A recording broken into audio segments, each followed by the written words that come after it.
కుటుంబం పాడవడానికి ఆ కుటుంబ సభ్యులు ఎదురింటి ఎల్లయ్య పక్కింటి పుల్లయ్య వాళ్ళ విషయం వదిలే. మనం బాగుంటే ఎదురింటోడు మనల్ని ఏం చేయగలడు?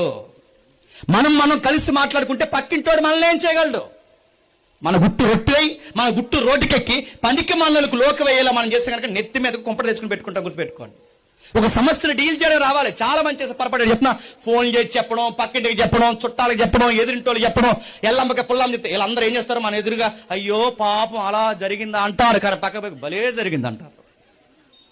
మరి చెప్తున్నాను, మన గౌరవాలు వాళ్ళు కాపాడతారని మీరు ఎలా అనుకుంటున్నారు? మనల్ని మనం ప్రేమించుకున్నంతగా మన మీద ఎదుటోళ్ళు జాలి పడతారని ఎలా అనుకుంటున్నారు? మన కుటుంబం విలువ మనకు తెలియకపోతే మన కుటుంబాన్ని బయట గౌరవిస్తారని ఎలా అనుకుంటున్నారు? కొన్ని విషయాలు బయటికి చెప్పకూడదు, అది మీలోనే డీల్ చేయాలి. మీకు డీల్ చేయడం రాకపోతే మీ కుటుంబాన్ని మీరే చేతులతో నాటిన కుటుంబాన్ని మీ చేతులతో మీరే పీకేస్తారు.